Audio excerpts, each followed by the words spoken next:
Pinangunahan ni Supreme Court Chief Justice Alexander Gersmundo ang paggunita ng ika-127 anibersaryo ng Araw ng Kalayaan ng Bansa sa Aguinaldo Shrine sa Kawit, Cavite ngayong araw. Isang simpleng programa ang idinaos sa lugar kung saan nagkaroon ng parada at pag-aalay ng bulaklak sa puntod ni dating Pangulong Emilio Aguinaldo na unang nagwagayway ng watawat ng Pilipinas. Nagkaroon din ng 21 gun salute bilang simbolo ng pagpupugay. Sa kanyang mensahe, sinabi ni Chief Justice Gersmundo na ang revolusyon ay hindi dahil sa ambisyon. Ang kalayaan anya ay ginagamit para mapaunlad ang lipunan at pangangalaga sa karapatan.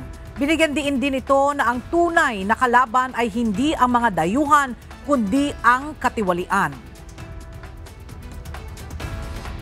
Ang ating kalaban ay hindi lamang mga dayuhang nagdanais na sakupin tayo, ngunit ang katiwalian, kawalang pakialam at pang-aabuso na nakikita natin sa sarili nating bakuran.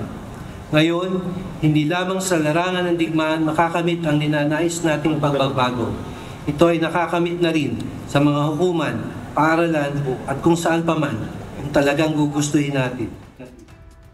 Sa huli, payo ng punong mahistrado, partikular na sa mga nakatatanda, na ituro sa bagong henerasyon ang prinsipyo na ipinaglaban ng ating mga bayani.